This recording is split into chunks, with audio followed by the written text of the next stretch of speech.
ইনশাআল্লাহ বাংলাদেশ জামাত ইসলামী দাড়িপাল্লা প্রতীক নিয়ে এমন ভাবে বিজয় লাভ করবে আমাদের কল্পনার বাইরে। ইনশাআল্লাহ ইনশাআল্লাহ কল্পনার বাইরে আমরা ভোট পেয়ে আমরা এই দেশ পরিচালনা করব ইনশাআল্লাহ, এতে কোনো সন্দেহ নাই। ইনশাআল্লাহ আমরা আগামী দেশ পরিচালনা করব। আসসালামু আলাইকুম ওয়া রাহমাতুল্লাহি ওয়া বারাকাতুহু।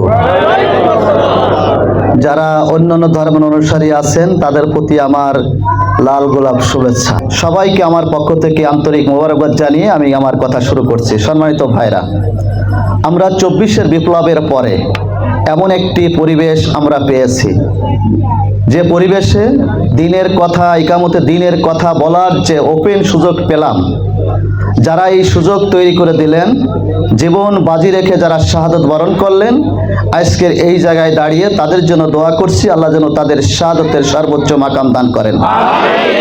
সম্মানিত ভাইরা, আমরা বাংলাদেশ জামাত ইসলামী এই জমিনে ইনসাফ কায়েম করতে চাই।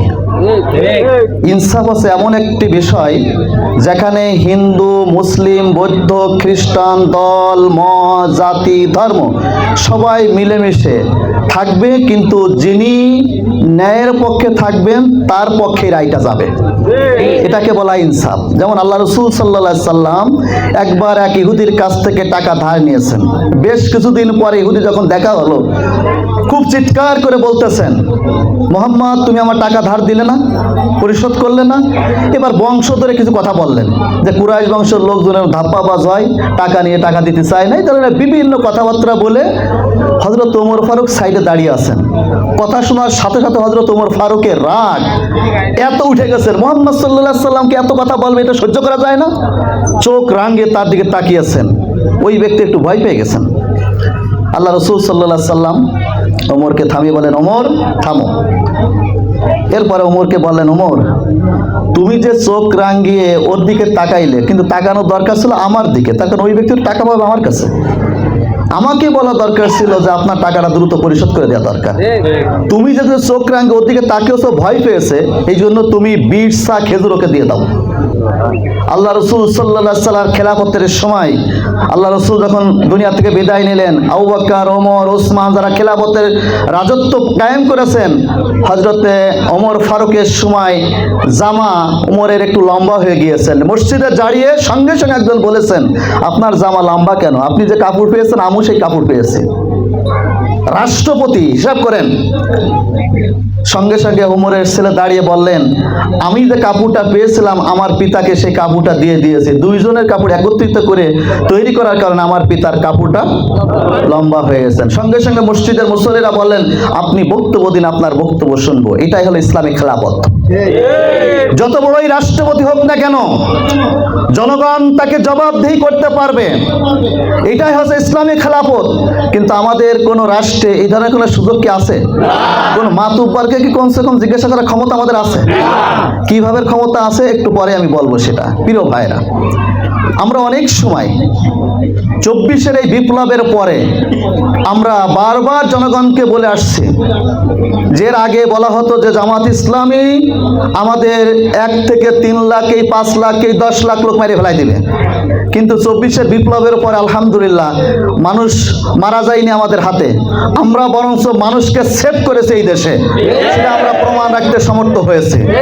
কাজেই এদেশের জনগণ এখন বুঝেছে, এই দেশের যদি সেফটি সিকিউরিটি যদি থাকতে হয়, তাহলে বাংলাদেশ জামাত ইসলামের কোনো বিকল্প কোনো দল নেই এখন।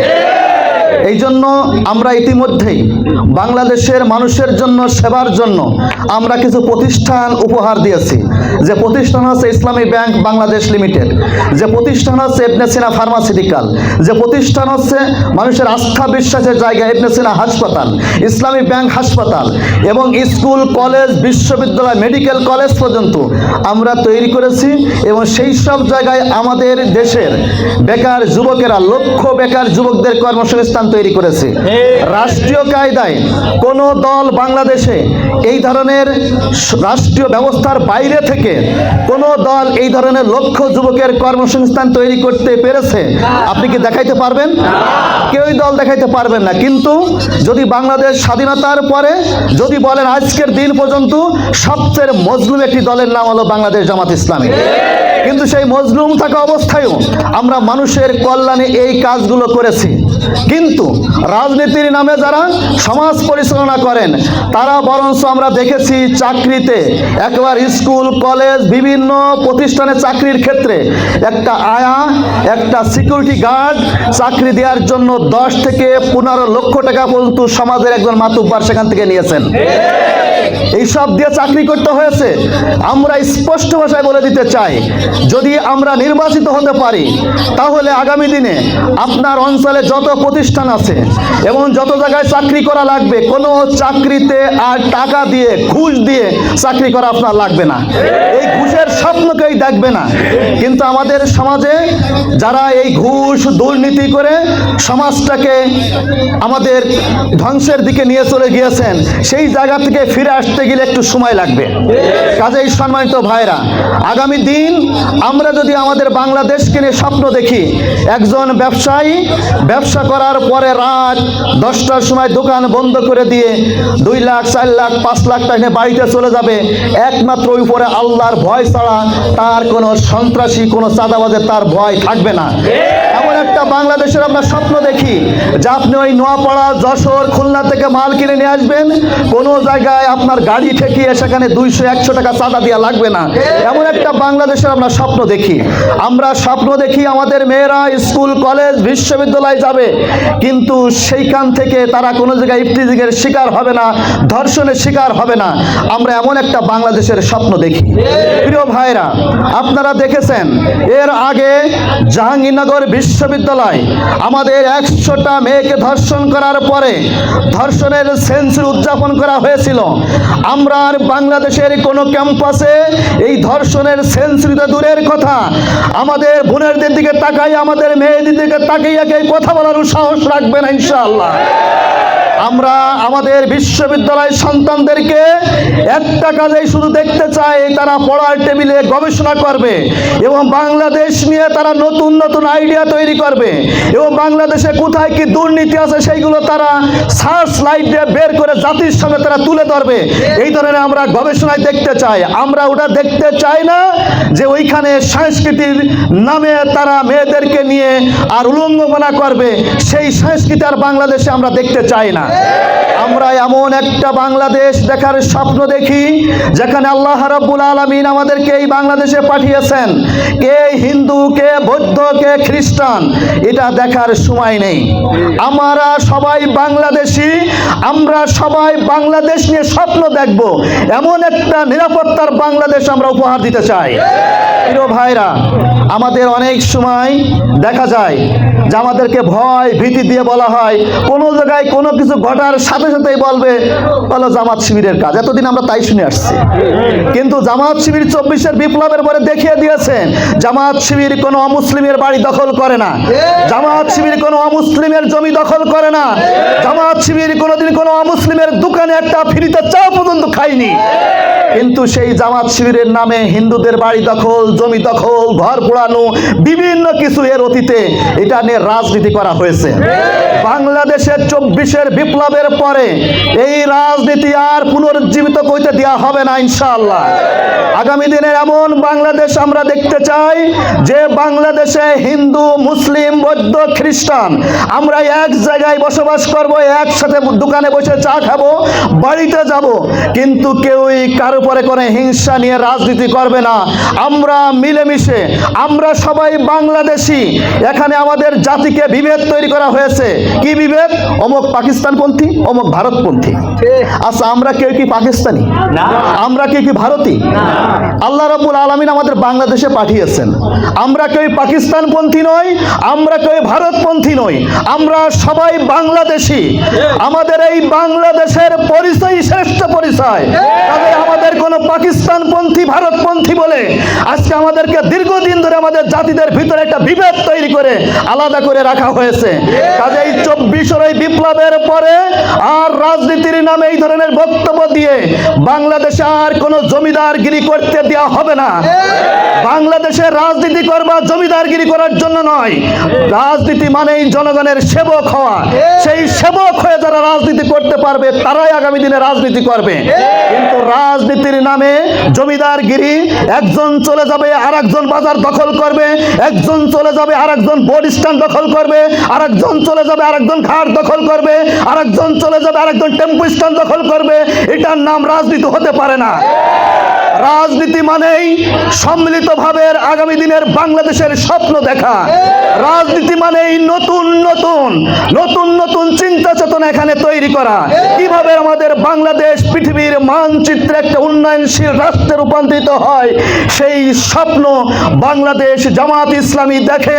এই দেশের জনগণকে সাথে নিয়ে আমরা এমন একটি বাংলাদেশ তৈরি করতে চাই, সেখানে কে আওয়ামী লীগ, কে বিএনপি, কে জাতীয় পার্টি, কে হেফাজত, কে হিন্দু, কে মুসলিম, এই ভেদাভেদ ভুলে আমরা সবাই বাংলাদেশি 18 কোটি মানুষের হাত, 36 কোটি হাতকে কাজে লাগিয়ে এই দেশটাকে, বাংলাদেশের দেশটাকে পৃথিবীর মানচিত্রে একটি উন্নয়নশীল দেশের যাত্রা শুরু করবে ইনশাআল্লাহ। আমাদের আর কোনো ভেদাভেদ থাকবে না। এই ভেদাভেদের রাজনীতি ভুলে যেতে হবে। 55 বছর আমরা ভেদাভেদের রাজনীতি দেখেছি, আর বাংলাদেশে এই রাজনীতি আমরা চর্চা হতে দিব না। আমরা এটা ওয়াদাবদ্ধ জাতির সামনে। মেধাবীদেরকে সত্যিকার অর্থে প্রকৃতপক্ষে মেধাবীদেরকে তুলে এনে যার যেখানে কাজ করার সক্ষমতা আছে সেখানে কাজ দিয়ে সমাজের সবচেয়ে সম্মানীয় ব্যক্তিদেরকে ডেকে পাড়ায় পাড়ায় সমিতি করে, কমিটি করে তাদের সমন্বয়ে উন্নয়নের রূপরেখা তৈরি করা, তাদের সমন্বয়ে শান্তি কমিটি তৈরি করে আমরা আগামী এই দেশে আমরা সম্মিলিতভাবে হিন্দু মুসলিম আমরা যাতে মিলেমিশে ভাই ভাই হিসেবে বসবাস করতে পারি, এমন একটা বাংলাদেশের আমরা স্বপ্ন দেখি। প্রিয় ভাইরা, আমাদেরকে বিভেদ তৈরি করে না করে বন্ধু সংগঠন যারা আছেন তাদেরকে আমরা বলতে চাই, প্রিয় ভাইরা, অতীতের যা ভুল বুঝাবুঝি হয়ে গেছে সব বাদ দেন। আসুন আমরা বাংলাদেশ নিয়ে স্বপ্ন দেখি। আপনার স্বপ্নের কথা বলুন, আমার স্বপ্নের কথা বলি। জাতি বিভেদ, জাতি জাগ্রত বিবেক সে সিদ্ধান্ত নিবে কোন স্বপ্নের সাথে আমি একত্রিত হব, কোন স্বপ্ন বাস্তবায়নের জন্য আমি ওই পথে যাত্রা করব। জাতি বোঝে। 24 বিপ্লবের পরে এই জাতি অনেক সচেতন। কাজেই আসুন আমরা বাংলাদেশ নিয়ে স্বপ্ন দেখি, বাংলাদেশকে সামনে অগ্রসর করি। সবার আগে বাংলাদেশ, সেই বাংলাদেশ পৃথিবীর মানচিত্রে কিভাবে মহিমায় উচ্চকিত হয় সেই স্বপ্নের জায়গা তৈরি করার জন্য আমরা দল মত জাতি ধর্ম নির্বিশেষে আমরা ইনশাআল্লাহ আল্লাহর পথ তাওয়াক্কুল করে সুন্দর একটি বাংলাদেশ বিনির্মাণের জন্য আমি দাঁড়িপাল্লা মরখাই ভোট চাই। আগামী দিনের জন্য আমাদের এই বিপ্লব শুধু শেখাটি নয়, শেখাটি থেকে বিপ্লব শুরু হয়েছে আলহামদুলিল্লাহ। ইতিমধ্যে চাপাইল ব্রিজ পর্যন্ত আমাদের বিপ্লবের পদধ্বনি উচ্চারিত হওয়া শুরু হয়েছে। ইনশাআল্লাহ নড়াইল 1 দাঁড়িপাল্লা মরখার বিপুল ভোটে বিজয় হবে ইনশাআল্লাহ। কেউ চোখ রাঙিয়ে ইনশাআল্লাহ আমাদের বিজয় থেকে রাখতে পারবে না ইনশাআল্লাহ।